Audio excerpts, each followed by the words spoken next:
This section on the cell membrane is about how things get across the cell membrane. So movement across the cell membrane can be your heading. First type of movement we're going to talk about is called diffusion. This should sound familiar. We did touch on this in 10th grade biology, but just as a reminder of what happens in diffusion, we've got movement of molecules from high to low concentration. So you can see what's going on in these pictures is we have some molecules of a dye, for example, got a membrane that is separating that dye from the rest of the water. And in time, things will eventually even out so that the molecules of dye are even on both sides of the membrane. We call that an equilibrium. So this happens with all sorts of different molecules, not only molecules you can see, like dye or something like that, but also molecules you can smell. If someone is baking cookies downstairs in a house, eventually the odors or the smells of that, which are molecules, will drift to the upper portion of the house, from high concentration to low concentration. Diffusion is a type of what we call passive transport, which means it doesn't require any energy. Those molecules are all just spreading out on their own because they're moving around and bouncing against each other. When they're all bunched up and bouncing against each other, they're going to spread out because of that bunching effect. As they get more and more evened out, spread out, they're less likely to run into each other, and so that's when they reach their equilibrium and they start moving around as much. By passive transport, we mean there's no energy needed. Molecules naturally do this on their own. They'll go from high concentration to low concentration with no energy input whatsoever. Water can also do this besides other molecules. This little diagram shows that we've got the green molecules that are not getting through this membrane. And so instead what's happening is the water is moving back and forth across the membrane to even out the amount of water molecules. So water can also move in a form of diffusion that we call osmosis. Okay, so diffusion is the big category. Anytime something moves from high to low concentration without energy, it's called diffusion. A specific type of diffusion, when we're talking about water across a membrane, is called osmosis. And we'll get into a lot more with osmosis later on. Alright, so when we are looking at diffusion across a membrane, there are some things that are going to go into a cell and some things that are going to go out of the cell. In each case, they have to go across the membrane. All of our in structures could be considered different types of food for the cell. So, for example, carbohydrates and other sugars, proteins, amino acids, lipids, salts, those might be considered foods for the cell, or things like oxygen, which the cell uses to make energy, or water, which it also needs for other chemical reactions besides making energy as well. Things that go out of the cell are all considered either wastes or products.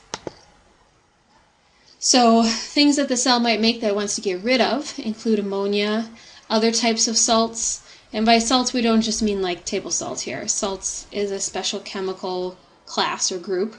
Carbon dioxide that's made by the cells needs to leave, sometimes water needs to leave, and then, as I said, other products that are made by the cells. Cells can make stuff like proteins that need to travel somewhere else, so they have to go out of the cell. So in summary, the cell is going to need to bring materials in, so things it uses for its chemical reactions and things like that, and it needs to take products or waste out. So, how do these things actually get through the cell?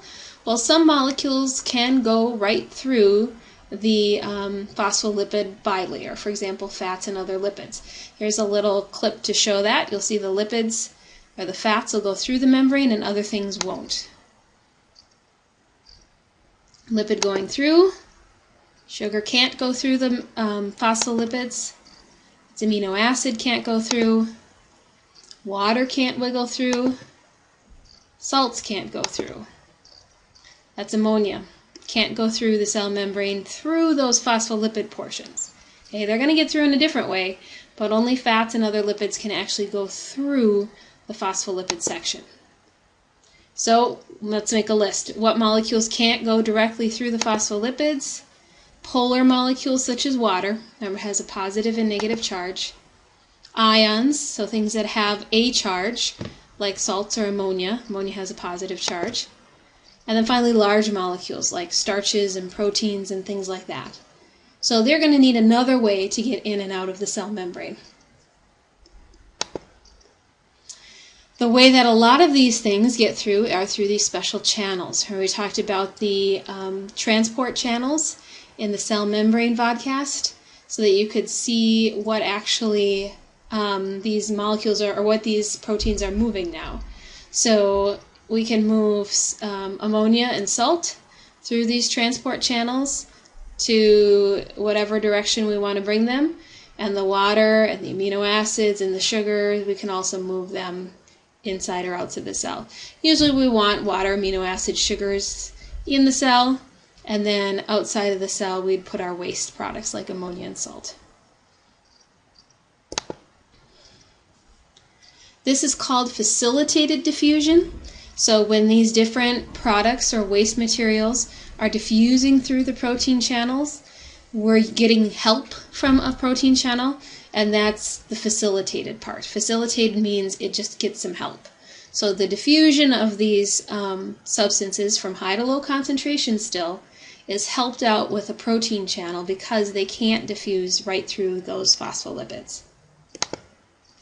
Again, they still go from high to low concentration, so this yellow molecule, whatever it is still moving from where there's lots of molecules on the outside to where there's few on the inside, but it gets a helper or a protein channel to do that. We have a second type of transport that's considered active transport. So in this case, instead of moving molecules from high to low concentration, we're going to move molecules from low to high concentration with a shape change in a protein. So it's called against the concentration gradient. Again, this would be from low to high. I'll just write that in for you so we don't forget. Against the concentration means the molecules are moving from low to high concentration.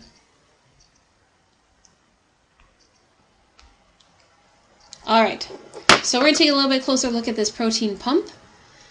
We've got the purple protein embedded in the lipid bilayer, as you can see here. We've got these yellow molecules that are on the outside, that are in low concentration outside the cell. And then we've got a bunch of yellow molecules inside that are in high concentration inside the cell. But we want to get more of those yellow molecules inside the cell. It's like we're building them up inside the cell. So we have a huge stockpile of these yellow molecules. So we need to actually pump them into the cell itself.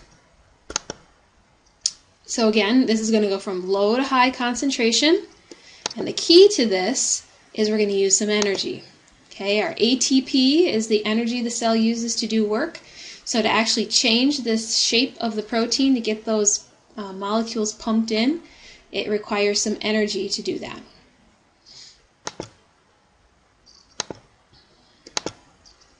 So to kind of sum up how we can get things through the cell membrane, the first category is called passive transport, which again requires no energy and it moves things from high to low concentration.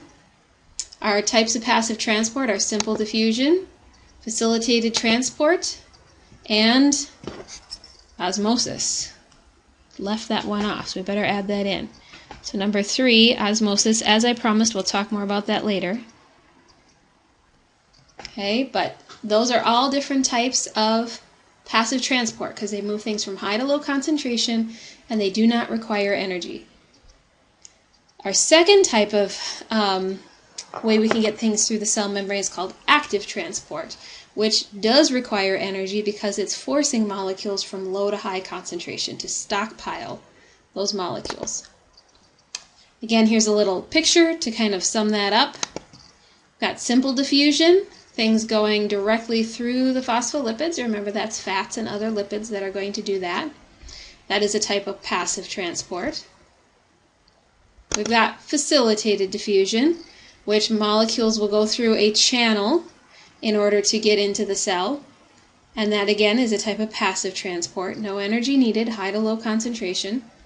And then finally we've got active transport, where we move things from low to high concentration and we use energy to do that. And notice in all these examples, they're moving molecules into the cell. But remember, these can be used to move molecules out of the cell as well. Okay, they can go in both directions.